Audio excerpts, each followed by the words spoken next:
کہ پی ٹی آئی رسپانسبل ہے، یا آپ سمجھتے ہیں حکومت کا سخت پوری چیز کا رسپانسبل ہے سیاسی بحران کا پاکستان میں، یا پھر کوئی تیسری قوت ہے جو رسپانسبل ہے؟ بیرسٹر عامر حسن صاحب.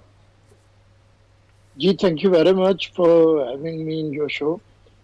طلعہ صاحب، بات یہ ہے کہ آپ نے بھی جب انٹرو دیا تو اس میں بھی آپ نے 2-3 دفعہ شرپسندوں کا ذکر کیا ہے کہ شرپسندوں نے کل ایک پولیس اہلکار کو شہید کیا اور 4 آج رینجرز کے جوانوں کو شرپسندوں نے شہید کیا. اچھا، احتجاج ہوتا ہے، احتجاج کس نے نہیں کیا؟ پاکستان پیپلز پارٹی سے زیادہ تو احتجاج کوئی ایسی جماعت نہیں ہے جس نے کیا، اور پھر ماشاء اللہ ادوار کے اندر کیا ہے، بھلے وہ ایوب خان کا دور ہو، جنرل ضیاء کا دور ہو یا جنرل مشرف کا دور ہو. لیکن ایک بھی یہ تو کہنے کی آج باتیں ہیں نا کہ ایک پتا نہیں ٹوٹا، جو لوگوں کو شہید کر دیتے ہیں وہ کہہ رہے ہیں کہ ایک پتا نہیں ٹوٹا. انہوں نے پاکستان کی لا انفورسمنٹ ایجنسیز کے لوگوں کو شہید کیا ہے. اب یہ شرپسند کوئی ادھر ادھر سے تو نہیں اٹھ کے آئے ہیں، یہی پولیٹیکل سوکل پارٹی ہے اور اس کے لوگ ہیں.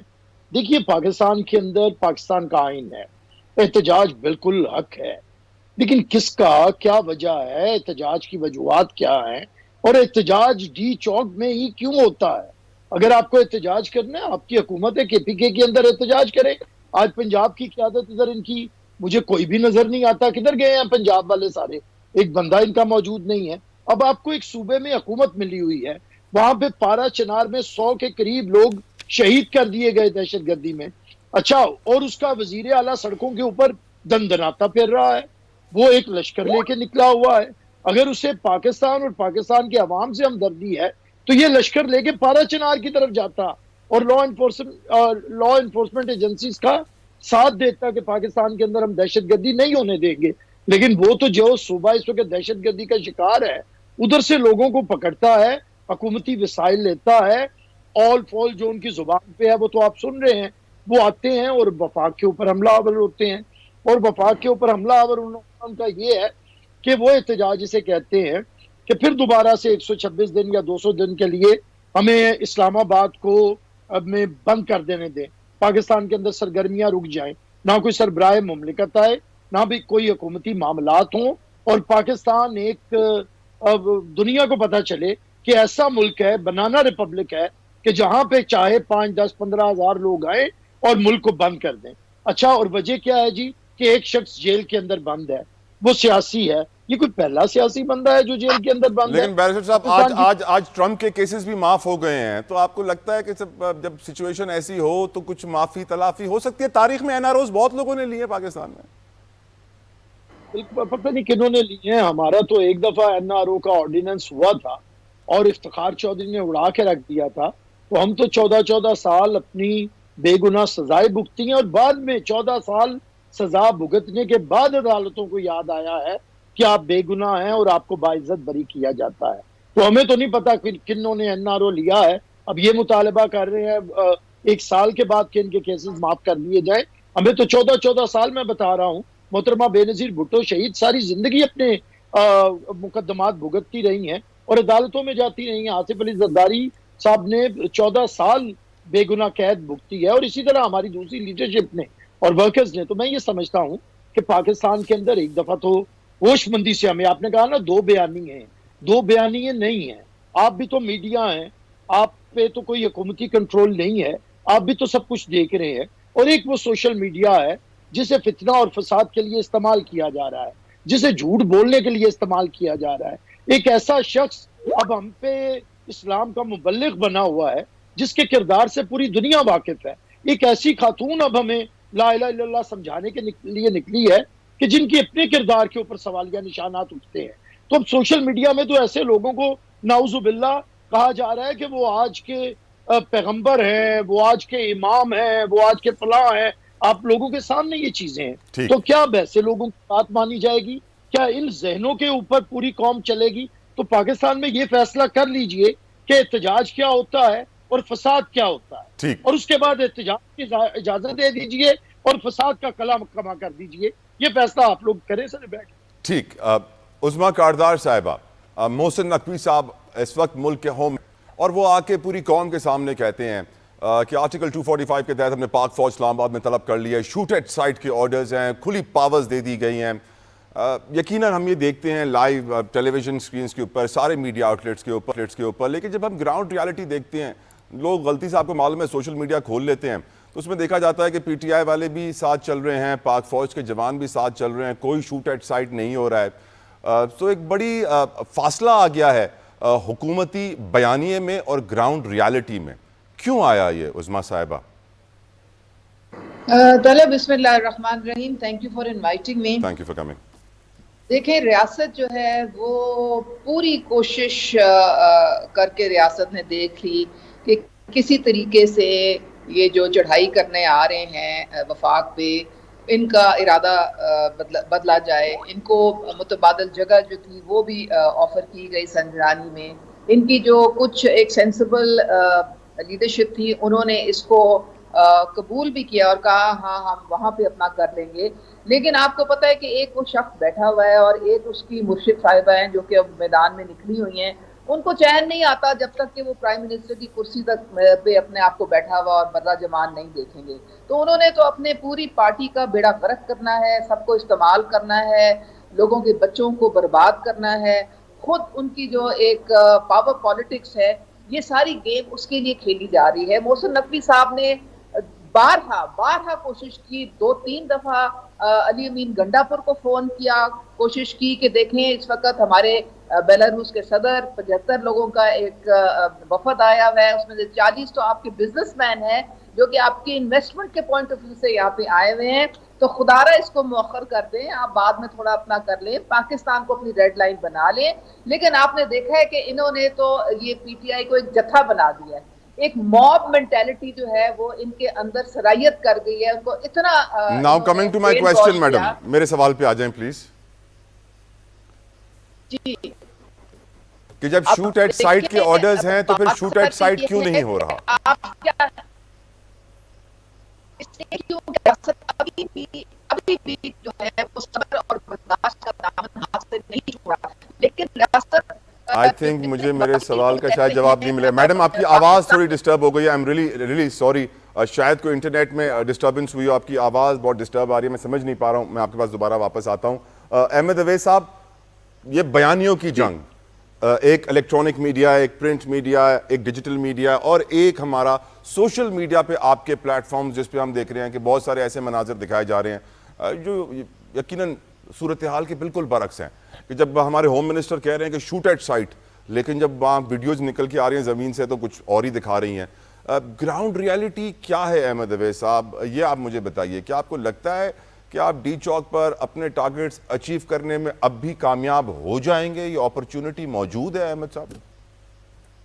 بسم اللہ الرحمن الرحیم. دیکھیے سوال یہ ہے کہ ہماری کوئی ایسی نیت نہیں ہے کہ ہم نے جا کے کہیں پہ قبضہ کر لینا ہے اور وہاں پہ پھر کوئی ایسی لاقانونیت جو ہے وہاں سے کا دورہ ہوگا. یہ بات نہیں ہے. دیکھیے ہم یہ کہتے ہیں کہ آج جو وفاقی حکومت بن کے بیٹھی ہے اور جو اسلام آباد اور پارلیمنٹ ہاؤس کے اوپر گھس بیٹھیے کا رول ادا کر رہے ہیں، وہ non representative, they are not representatives of the people of Pakistan. یہ نمائندگان نہیں ہیں، اور یہ نمائندگان کیونکہ نہیں ہیں تو پاکستان کے اوپر حکومت کا حق بھی ان کو نہیں ہے، پاکستان کے آئین کا حلیہ بگاڑنے کا بھی ان کو حق نہیں تھا. جوڈیشری کا ستیہ ناش کر دیا انہوں نے.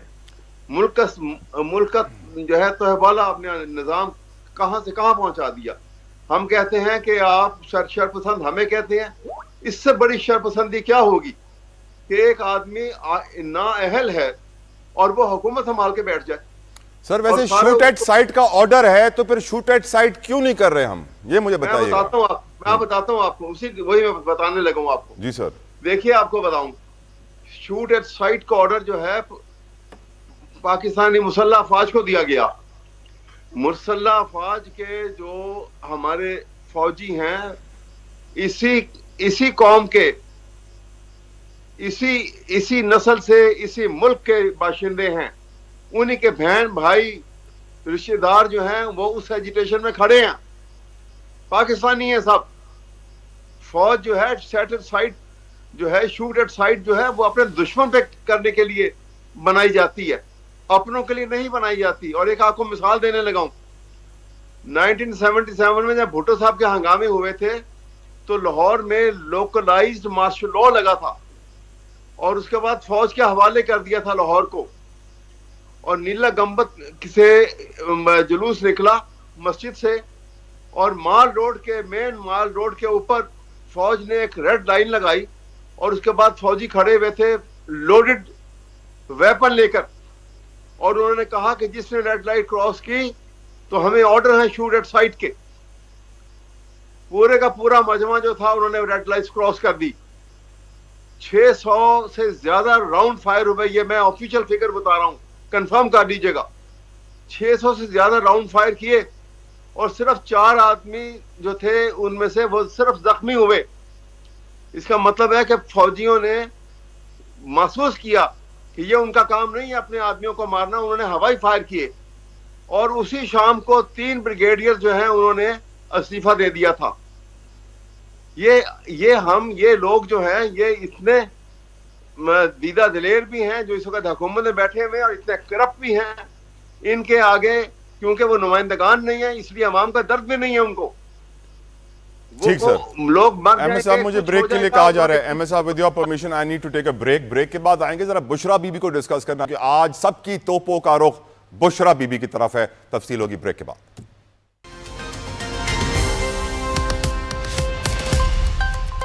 معاشرے کی ایک بڑی کڑوی حقیقت آپ کے سامنے رکھنے جا رہا ہوں, اگر آپ کو بری لگے تو میں پہلے ہی آپ سے معذرت خواہ ہوں. اس بات میں کوئی شک و شبہ نہیں ہے کہ ہمارے ملک میں جتنے بھی ہمارے پاکستانی شہری گالیاں ادا کرتے ہیں ان میں سے 90% گالیاں ماں اور بہن سے شروع ہوتی ہیں. ہم ایک ایسی قوم ہے جو ماں اور بہن کے نام پہ انتہائی غیرت میں آ جاتے ہیں اور کچھ بھی کر گزرنے کو تیار ہو جاتے ہیں. سیاست میں بھی خاتون کارڈ بڑی امپورٹنس رکھتا ہے. تاریخ گواہ ہے کہ بڑے بڑے آمروں کے سامنے نصرت بھٹو نے تحریک چلائی, بے نظیر بھٹو نے تحریک چلائی. خواتین جب بھی پالیٹکس میں آتی ہیں ان کا ایک اپنا کرزما ہوتا ہے, اور وہ کراؤڈ کو اور اسپیشلی جلسوں میں, جلوسوں میں, احتجاج میں جوش ان کا گرمانے کے لیے بڑا کردار ادا کرتی ہیں. آج بشرا بی بی کے اوپر الزام ہے کہ وہ کچھ ایسا ہی کردار ادا کرنا چاہ رہی ہیں, پی ٹی آئی کو ٹیک اوور کرنا چاہتی ہیں, ان کے اپنے مقاصد ہیں, پی ٹی آئی کے اپنے مقاصد ہیں, وہ تیسری لائن پہ چل پڑی ہیں, اور وہی ہیں جس کی وجہ سے اس وقت کارکنان کا جوش آسمان پر ہے. کیونکہ ہم بھی جانتے ہیں کہ اگر لیڈر کراؤڈ میں موجود نہ ہو اور لیڈر کی بیگم موجود ہو یا اس کی ماں موجود ہو یا اس کی بہن موجود ہو تو ہر کوئی چاہے گا کہ لیڈر تو نہیں ہے تو میں ذمہ داری ادا کروں اور تحفظ فراہم کروں. یہ سوال میں پہلے عظمیٰ صاحبہ سے کرنا چاہوں گا. عظمیٰ صاحبہ, آپ کا ویو پوائنٹ کیا ہے بشرا بی بی کے اوپر؟ ڈو یو تھنک کہ وہ ایک عورت ہونے کا فائدہ اٹھا رہی ہیں؟ کیا خاتون کارڈ یوز کر رہی ہیں وہ, اور کیا آپ کی نظر میں ان کے کوئی اپنے مقاصد موجود ہیں پی ٹی آئی سے بالکل الگ؟ دیکھیں, میں نے تو یہ 3.5 سال بھگتا ہے ان کو, کیونکہ میں اس وقت پی ٹی آئی میں تھی, اور میں آپ کو حقیقت بتا رہی ہوں کہ جو حکومت 3.5 سال رہی پی ٹی آئی کی, وہ عمران خان نے تو آنکھوں پہ پٹی باندھ دی تھی. اصل میں تو یہ بشرا صاحبہ جو کہ مرشد تھیں ان کی, انہوں نے چلائی ہے حکومت, اور ان کے فرنٹ پرسن گوگی, فرا گوگی اور گجر اور بزدار تھے. اور پوری دنیا نے دیکھا کہ کس طرح سے انہوں نے کرپشن میں نمبر 1 یہ صوبے کو لے گئے, اور کس طرح سے جناب ان کی وہ 450 کنال زمین اور پھر 5 کیرٹ ہیرے اور ڈائمنڈ, اور یہ گینگ آف 5 جو آپریٹ کرتا تھا جس میں شہزاد اکبر, زلفی بخاری, فرا گوگی, عمران خان اور یہ مرشد صاحبہ شامل تھیں. کس طرح سے انہوں نے بیڑا غرق کر دیا پورے پاکستان کا. کوئی سیکرٹری اپوائنٹ نہیں ہو سکتا تھا پنجاب میں جب تک کہ اس کی تصویر نہیں جاتی تھی, اور اگر یہ مرشد صاحبہ اس پہ کاٹا لگا دیتی تھی تو وہ فارغ ہو جاتا تھا, اور اگر ٹک لگتا تھا تو وہ اپوائنٹ ہوتا تھا. اور کرپشن کے بے دریغ پوسٹنگ ٹرانسفر کے پیسے جو ہے انہوں نے منی لانڈر کر کے یہ باہر لے کے گئے, اور آج آپ نے دیکھا کہ فرا گوگی غائب ہے, وہ بھاگی ہوئی ہے سارے پیسے لے کے, کیونکہ وہ فرنٹ پرسن تھی اس کی. اب یہ وہ خاتون ہے جس نے مذہب کا لبادہ اتار کے, ریحام خان نے پبلکلی کہا ہے کہ میری ڈائیورس جو تھی وہ اس خاتون کی وجہ سے ہوئی ہے. اچھا, وہ اپنے 5 بچوں کو چھوڑ کے گئی, اور عدت کا جو مقدمہ تھا وہ میں نے اور آپ نے نہیں کیا تھا, اس کے اپنے خاوند نے کیا تھا اس کے اوپر. تو اس کے کردار پہ بہت سارے سوالیہ نشان ہیں. Now coming to my question, کیا ٹارگٹس ہیں بشرا بی بی کے آپ کی نظر میں؟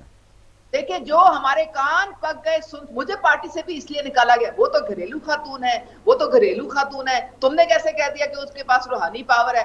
آج وہ جو گھریلو خاتون ہے وہ جس طریقے سے پوری پارٹی کو انہوں نے یرغمال بنایا ہے، کس پارٹی میں ان کی لیڈرشپ زیرو ہو گئی ہے، ان کی کور کمیٹی جو ہے وہ بالکل وہ جسے کہتے ہیں نا پپٹ بن گئی ہے، اور سارے جو ہے وہ اس کے خلاف ہے۔ گنڈا پور نے خود کہا اس کو کہ بھئی تم آپ گھر میں بیٹھے، محترمہ نے گنڈا پور کا گنڈاسا پکڑا اور خود باہر نکل آئی۔ ٹھیک ہے اگر آپ نے سیاست میں آنا ہے، موروثی سیاست جو ہے وہ اب اس کا بول بالا ہونا ہے پی ٹی آئی میں، تو پھر اللہ اعلانیہ کہہ دیں، آپ کہہ دیں کہ جی وہ اب نہ تو ان کی وہ اب بہنیں، وہ بہنوں کا جھگڑا بھی چل رہا تھا ان سے، تو بہنیں بھی وہ ناراض ہو کے غائب ہو گئی ہیں۔ تو یہ اب آپ دیکھیں گے کہ یہ جو جانشین نئی آئی ہیں میدان میں، انہوں نے تباہی پھیر دینی ہے۔ اب انہوں نے صوبائیت کو کس طرح سے ہوا دی ہے، پشتون، ہمارے پٹھان، بھئی آپ پنجاب میں کوئی آپ کا نہیں بیٹھا ہوا، آپ کا وہاں پہ بلوچستان یا سندھ میں کوئی آپ کا نہیں بیٹھا ہوا، آپ کیوں یہ لسانی اور یہ صوبائیت کی باتیں کر رہی ہیں اور لوگوں کو ایک دوسرے کے خلاف نفرتیں ایک دوسرے کے خلاف لیکن پھیلا آپ رہی کا ہیں؟ میڈم آپ کا جملہ بڑا مجھے اچھا لگا کہ گنڈا کرائے پہ لوگ لا کے تو ان کو مرنے کے لیے آگے کیا ہوا ہے۔ گنڈا پور کا گنڈاسا پکڑ کر نکل آئی ہیں میڈم، یقیناً آپ کا یہ ویو پوائنٹ ہے۔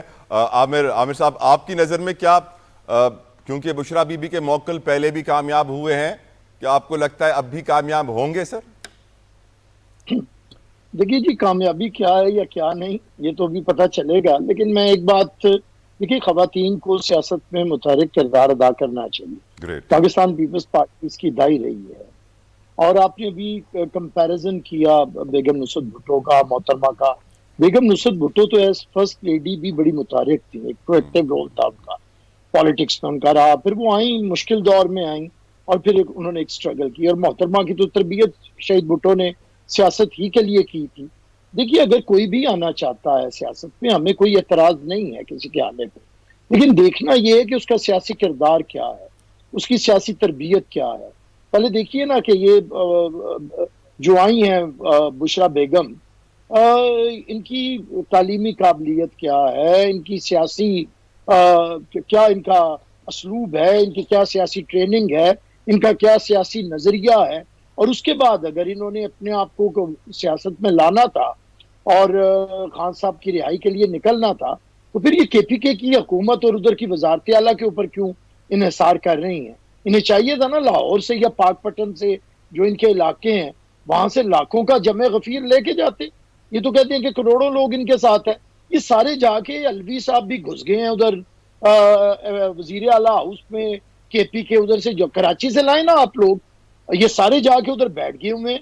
ہمارے یہ پنجاب کے جتنے منسٹرز تھے یہ آج کل کے پی کے حکومت کیا حرام خوری وہاں پہ کر رہے ہیں، کے پی کے حکومت کا پیسہ کھا رہے ہیں، تو آئے نا یہاں پہ قیادت کریں، مشکل وقتوں میں کی جاتی ہے۔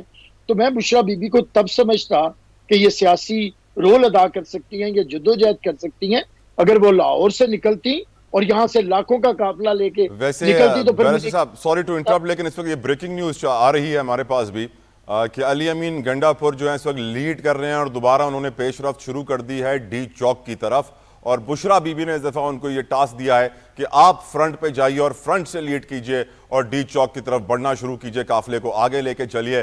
احمد اویس صاحب، ایک تو of course Bushra be be, کیوں ان کو اب ٹارگٹ کیا جا رہا ہے، کیوں ان کے لیے کہا جا رہا ہے کہ ان کے نئے ٹارگٹس ہیں، ان کی کوئی اور لائن ہے، پی ٹی آئی کی کوئی اور لائن ہے، اور آپ کی نظر میں یہ جو قافلہ آگے بڑھ رہا ہے ڈی چوک کی طرف علی امین گنڈا پور کی سربراہی میں بشرا بی بی کے ان کے احکامات کے اوپر، کیا کریں گے ڈی چوک کے پاس جا کر؟ آپ کی نظر میں بیٹھ جائیں گے، پھر 10-15 دن بیٹھے رہیں گے، وہی دھرنے کے دن لوٹ آئیں گے؟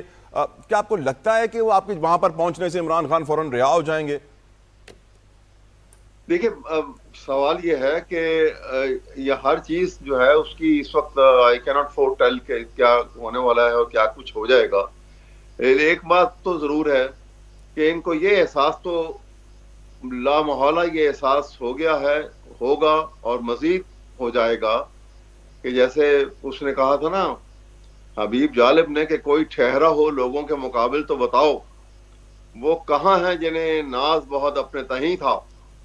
تو وہ کیفیت جو ہے وہ عوام جس وقت اپنے حق کے لیے نکلے ہیں، جو ان کے ساتھ زیادتیاں ہوئی ہیں، تو وہ اور بشرا بی بی کی میں آپ کو اتنا بتا دوں کہ ان کے کوئی پولیٹیکل عزائم نہیں ہے، نہ وہ پولیٹیکل خاتون ہیں، وہ ایک کمٹمنٹ کے ساتھ، ان کے ہسبینڈ ہیں وہ جیل میں ہیں اور ناکردہ گناہ کی سزا بھگت رہے ہیں، صرف ایک حق کی آواز اٹھائی تھی اور وہ اس کی سزا بھگت رہے ہیں. اور یہ ایک جلوس جو چلا اس میں وہ ایک ان کا کلیدی رول اس وقت ہے کہ وہ بیچ میں شامل ہیں اس کے اندر اور ایک کمٹمنٹ کے ساتھ ہیں. لیٹسٹ اپڈیٹس احمد صاحب یہ ہیں کہ اس وقت گنڈا پور صاحب کی لیڈرشپ میں جو قافلہ ہے وہ جناح ایونیو پر موجود ہے اور وہ ڈی چوک سے آپ کو معلوم ہے کہ اب کچھ ہی فاصلے پر 10-15 منٹ کا مشکل سے ڈسٹنس ہوگا.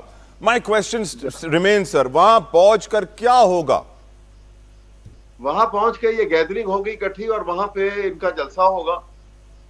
جلسے میں وہ یہ اپنی انہی بات کو ادا کریں گے، اسی بات کے متعلق بات کریں گے کہ بھائی جو انکانسٹیٹیوشنل طریقے کے ساتھ یہ حکومت چلی اور اس تاریخ سے جب سے پی ڈی ایم بنی، پی ڈی ایم سے لے کے اب تک جو انکانسٹیٹیوشنل ایکٹ ہوئے ہیں وہ سب کالعدم قرار دیے جائیں. یہ ان کی کمٹمنٹ ہے. ایک نظام چلے گا، ایک نظام گرے گا، بنے گا، اور یہ اس کے لیے یہ وہاں پہ وہ اعلان کریں گے. اور اس کے علاوہ یہ کوئی خدا نہ خاصہ کو پاکستان کو نقصان نہیں ہوگا. بشرا بی بی ٹیک اوور کر رہی ہیں پی ٹی آئی پہ، لیکن یہی سوال ہے آج، کیا Bushra Bibi is the new leader for P T I? کیا وہ اب وہاں جلسے پہ تقریر کریں گی، لہو گرمائیں گی اور پھر آگے کا لاہے عمل دیں گی؟ نہیں، میرے خیال میں تقریر تو کریں گی، جب وہاں پہ جلسہ ہوگا تو ضرور تقریر کریں گی، لیکن ایک لاہے عمل جو ہے وہ باقاعدہ طریقے کے ساتھ پی ٹی آئی کا جو ہے وہ قانونی ہوگا، وہ آئین کی مضبوطی کے لیے ہوگا، کہ آئین کو ختم کرنے کے لیے نہیں ہوگا، وہ عدلیہ کو مضبوط کرنے کے لیے اور انڈیپینڈنٹ کرنے کے لیے ہوگا. عدلیہ کو سر آپ نے عدلیہ کا ذکر کیا، ملک میں جب ایسے دبانے کے لیے نہیں ہوگا. ویسے سر احمد صاحب آپ بھی اگری کریں گے مجھ سے، ملک میں جب ایسے حالات ہوتے تھے پاکستان کے عام شہری عموماً عدلیہ کی طرف دیکھتے تھے کہ شاید کوئی از خود نوٹس آ جائے، شاید کوئی ایکشن آ جائے، لیکن آج کل عدلیہ کا یہ حال ہے کہ ہر پاکستانی کو معلوم ہے آئینی بینچ بن گیا ہے، کوئی ایکشن نہیں ہوگا. مجھے ایک بریک کا کہا جا رہا ہے، محترم گزارش کروں گا میرے ساتھ ایک بریک لیتے ہیں ویوز، بریک کے بعد آئیں گے ڈسکشن کنٹینیو کریں گے. Stay with us.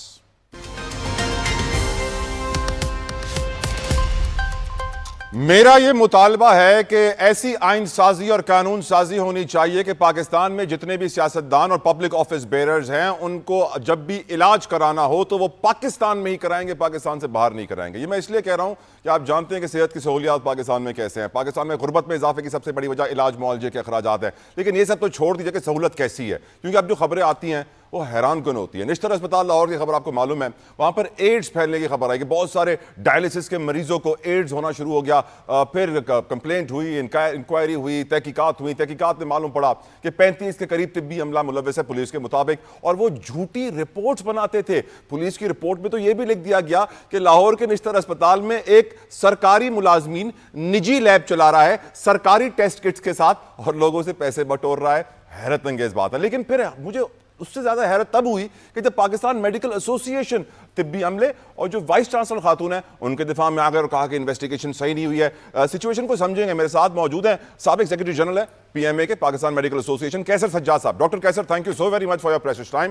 ڈاکٹر کیسر، کیا وجہ ہے کہ پی ایم اے دفاع کر رہی ہے طبی عملے کا، اور آپ کیوں کہتے ہیں کہ انویسٹیگیشن صحیح نہیں ہوئی ہے اور پولیس آپ کو لگتا ہے ملوث ہے ڈاکٹروں کو پھنسانے میں؟ کیا وجہ ہے سر؟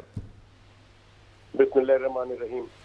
دیکھیں، پاکستان میڈیکل ایسوسی ایشن سپورٹ نہیں کر رہی ہے، بلکہ جو رپورٹ ہے، اگر کوئی آدمی اپنا لیب سامنے بنایا ہوا ہے، ہاسپٹل سے باہر بنایا ہوا ہے، اس کو چیک کون کرتا ہے؟ یہ تو گورنمنٹ کی ذمہ داری ہے نا. اس وقت جتنے بھی سرکاری اسپتال ہیں اس کے لیبس کو آپ دیکھیں کہ وہاں پر کیوں نہیں ٹیسٹ ہوتے ہیں پراپر طریقے سے. جتنے بھی لوگ ہیں وہ سارے کے سارے باہر ٹیسٹ کراتے ہیں. یہی وجہ ہے کہ there are mushroom of laboratories, X rays, radiology, everything just outside the hospital. Doctor صاحب ویسے سمجھتا ہے کہ شاید سرنج کو دوبارہ استعمال کرنے سے یہ ایڈز پھیلا ہوگا. کیا وجہ لگتی ہے آپ کو ایڈز پھیلنے کی وہاں پر؟ وہاں پر جو پرٹیکولر جو نیوز ہے وہ تو یہی ہے کہ جو نیفرولوجی وارڈ میں جب ڈائلسس ہو رہا ہے، جب ایک ایڈز کے مریض کی ڈائلیسس اگر ایک مشین پہ ہو رہی ہے، اسی مشین پہ دوسرا آدمی آ کے وہاں پہ ڈائلیسس ہوگی تو اس کو بھی ایڈز ہو جائے گا. یہ تو کامن سینس والی بات ہے. تو یہ چیز کیسے ہو رہی ہے اس کی انکوائری ہونی چاہیے، نمبر ایک.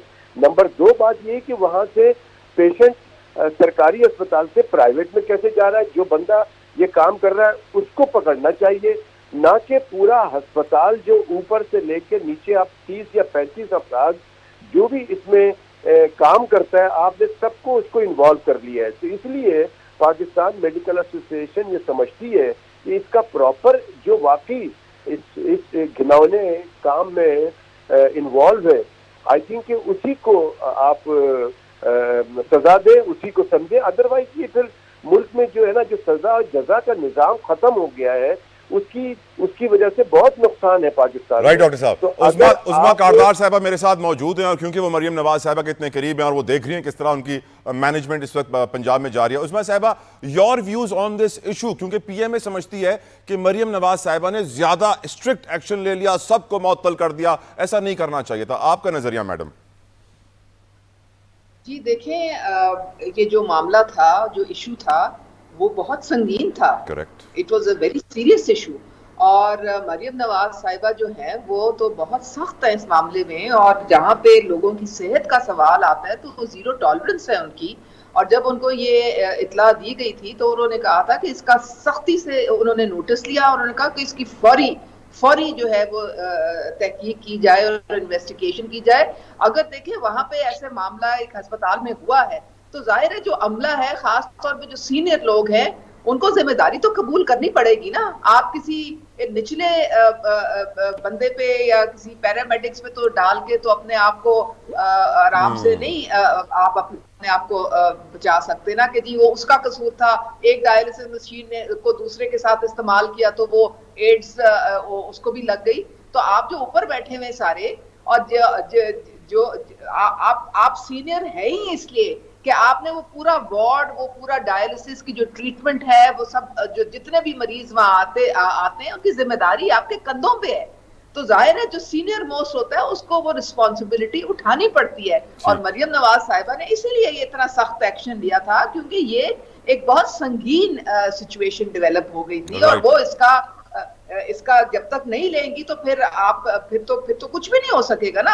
اب ٹھیک ہے اس کی انویسٹیگیشن ہوئے اور پھر پتا چلے کہ یہ کیوں معاملہ اس لہج تک پہنچا. And it should never happen again. I completely agree. Barrister Aamir Hassan صاحب، یقیناً ہم جانتے ہیں کہ پیپلز پارٹی کتنا فخر کرتی ہے کہ سندھ میں ہم نے کس طرح کے ہاسپٹلز بنائے ہیں، گھمبٹ ہو، NICVD ہو.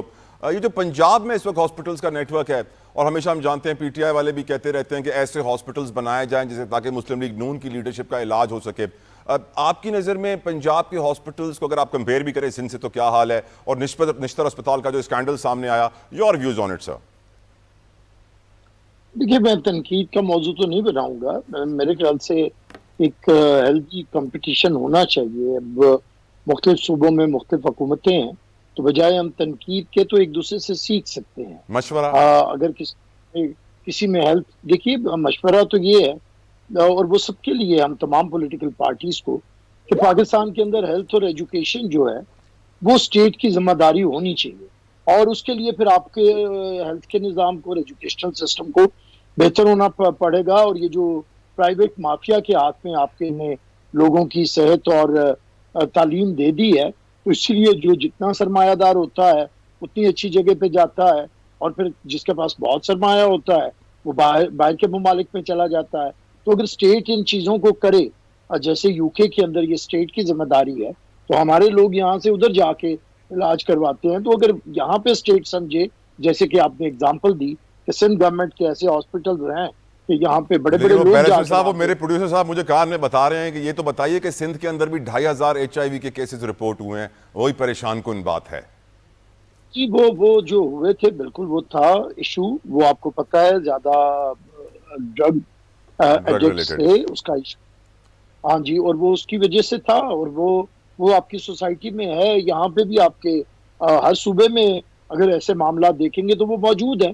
میں یہ اسی لیے تو میں نے تنقید نہیں کی ہے. میں نے تو یہ کہا ہے کہ ہیلتھی کمپٹیشن ہونا چاہیے اور بہتری لے کے آنی چاہیے. اور میرے خیال سے یہاں پہ ہمارے ڈاکٹرز کو بھی, پروفیشنلز کو بھی اس پہ آگے بڑھنا ہوگا اور دیکھنے ذمہ داری لینی بھی چاہیے. دیکھیے اگر اتنے بڑے اتنے بڑے ہاسپٹلز ہیں اور اگر ادھر اتنی نیگلیجنس ہوتی ہے تو اسے پھر کسی کو ذمہ دار تو ہونا پڑے گا. تو پولیٹیکل لیڈرشپ تو پھر یہی کر سکتی ہے کہ وہ ایکشن لیتی ہے, معطل کرتی ہے. لیکن میرے خیال سے اگر سب لوگ اپنی ذمہ داری ادا کریں, اور ایک جتوئی صاحب اگر ہم لوگ یہ ایز نیشن یہ فیصلہ کر لیں کہ ہم نے ہیلتھ اور ایجوکیشن کو, جو کہ ہمارے کانسٹیٹیوشن میں بھی ہے, فری ہونا چاہیے, تو اس کی طرف اگر اسٹیٹ جائے تو میں کہتا ہوں کہ ہر گھر کا 65-70% خرچہ کم ہو جائے گا اگر یہ ہیلتھ اور ویل سیڈ. میں سر آپ کو لکھ کے ایجوکیشن. دیتا ہوں کہ آپ یہ آئین اور قانون سازی کر لیں کہ ہر سیاستدان کی فیملی, بچے بیوروکریٹ کی فیملی, بچے اعلیٰ اداروں کے حکام کے فیملی, بچے پاکستان میں ہی پڑھیں گے, پاکستان میں ہی علاج کرائیں گے. لکھ کے دیتا ہوں سر, سب نظام ٹھیک ہو جائے گا. احمد اویس صاحب, your views on it sir. جی ہاں, آپ بڑی سیریس ایشو ہے میرے نزدیک, تو یقیناً بہت سیریس سر وہ گردوں کا علاج کرانے گئے تھے, ایڈز لے آئے ہسپتال سے. امیجن سر ان 35 لوگوں پہ کیا گزری ہوگی سر. ابھی یہ فرما رہے تھے کہ جی یہ جو آگے جو ہے پھر پولیٹیکل ہیڈ کو تو کوئی کاروائی کرنی ہوتی ہے. پرابلم یہ ہے کہ دیکھیں جہاں پہ پولیٹیکل سسٹم خراب ہوگا نا, وہاں یہ ساری خرابیاں آ جائیں گی, کیونکہ وہاں پہ قانون کی بالادستی ختم ہو جاتی ہے, فیورٹزم آ جاتا ہے, انکمپٹنس آ جاتی ہے.